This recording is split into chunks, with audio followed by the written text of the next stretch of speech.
यस्तो संवेदनशील विषयलाई संसदमा शुद्ध मजाकको विषय बनाएको छन् अनि यिनीहरूलाई छ देशको माया अनि छ जनताको माया। पहिला यो हेर्नुहोस्। मान्य सदस्यहरू, प्रतिनिधि सभाको आजको बैठकको कारबाही प्रारम्भ हुन्छ।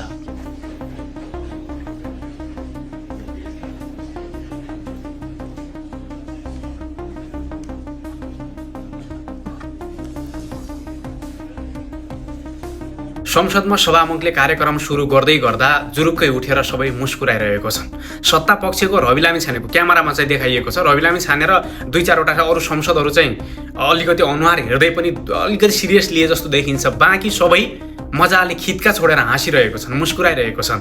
अब भन्नेले यो भिडियोलाई फेरि वाइ जाति हैजाका पात्रहरूले फेरि एआई भिडियो भन्लान्। यो भिडियो हिजोको संसद बैठक सुरु हुन बित्तिकै विपक्षी दलका नेताहरू मजाले उठेर हाँसेर मजाले उठेको थिए, विरोध जनाएको थिए। विरोध जनाउन पाइन्छ, तर यस्तो गम्भीर विषय, यस्तो संवेदनशील विषयमा देशमा यति ठुलो घटना, हिंसा भइरहेको छ, द्वन्द्व भइरहेको छ, यो विषयमा संसदमा क्या बाहिर अन्त भयो त तिम्रो हाँस मर, तिमीहरूलाई कोही मतलबै थिएन। मरे पनि त्यही एक दुई दिन शोक सभा मनाउने सकिन्थ्यो।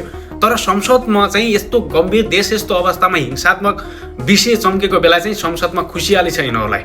दिनदिनै जनताको खुन चुसेको छन् होइन। कम्तीमा पनि यिनीहरूको मासिक तलब 60, 70, 80 हजार 90 हजार छ। यति पचाएर मजाले हाँसिएको छ, मजाले खाइया छ। जिन्दगी योभन्दा आराम यिनीहरूको कसको हुन सक्छ भने क्या। अनि यसकै पछि दौडिने, ओहो अब त यिनी रैतीहरूले, यिनीहरूका गोठालाहरूले फेरि यिनीहरूले हाँसेको पनि ओहो गरे त राम्रो गरे भन्ने होला फेरि। लाज लाग्दैन भने अलिकति गम्भीर, यति गम्भीर विषय छ, यति चम्किरहेको छ देशमा, यो हालत छ देशको। संसदमा मजाक सम्झिने हो, हाँस्ने हो, मजाक लिने हो, यस्तो विषयलाई लाज लाग्दैन।